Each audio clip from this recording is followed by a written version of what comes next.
खुलुमबाय गोजोन फुंबिलिनि गाहाम हामलायथिखौ बड'सा नायगिरिफोरनिसिम बावहरबाय दिनै 12 मार्च 2022 इं सनिबार बारायनि सानसेनि फानजामुथिखौ फरायनो लादों आं साग्रिला नार्जारि। मेष राशि माबा मोनसे मोजां मुवा मोननो हागोन गोसोआ रंजाखांगोन। वृष राशि माबाफोर गाज्रि जेंनायाव गोग्लैनो हागौ जेरैबो सांग्रां जानानै थानांगोन। मिथुन राशि मोजां सुबुंजों लोगो जालायनानै थानो हागोन गोसोखौ गोजोननाय मोनगोन। कर्कट राशि माबा मोनसे गोरोन्थि हाबा मावलांनानै खहा जानो हागौ धैर्य हमनांगोन।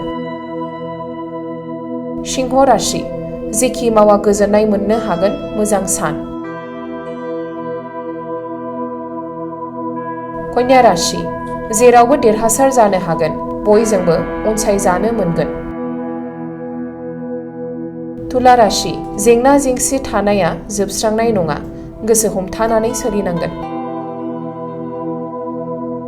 वृश्चिक राशि सोरजोंबाफोर दुखु मोननाय खोथाफोर बुंजाबायनो हागौ गोसोखौ लोरबां दाखालाम।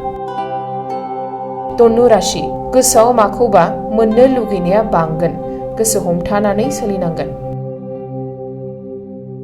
मकर राशि माबा मोनसे मिजिंथिनाय थांखिफोर दङब्ला जाफुंसारनो हागौ थासारिया मोजां। कुम्भ राशि लामा हान्थिनाय समाव जेंनायाव गोग्लैनो हागौ सांग्रां जानानै हान्थिनांगोन। मीन राशि मोजां खामानि मावनायनिफ्राय गोजानाव थानाया गाहाम बे राशिनि थाखाय मोजां सान नङा। दिनैनि फानजामुथिया एसेनोसै गोजोन्थों। 2022-2023 सोलोंथाइ बोसोरनि थाखाय चिरां जिल्लानि बेंटलाव थानाय मोनसिम सिब्राय इंलिश स्कुलाव नार्सारिनिफ्राय थाखो 8 सिम फरायसाफोरनि मुं थिसननाया सोलिगासिनो। बे फरायसालियाव हौवासा आरो हिन्जावसाफोरनि आलादायै थानायनि राहानि थाखाय हस्टेलनि खाबु दङ। गोजौ सोलोंथाइ लानाय रोंगौथि गोनां आरो मोजां फोरोंथाइ मोननाय फोरोंगिरिफोरनि गेजेरजों बे स्कुलाव फरायसाफोरनो सोलोंथाइ होनाय जायो। Computer and Science Laboratory, Games and Sports, Physical Education, Smart Class, Art and Music Class, Coaching आरो टिउसननि खाबुखौ बे स्कुलाव मोननो हागोन। गोग्गो आरो गुन गोनां सोलोंथाइ मोनहोनायनि थाखाय मोनसिम सिब्राय इंलिश स्कुलाव मुं थिसननायनि खाबुखौ लादो।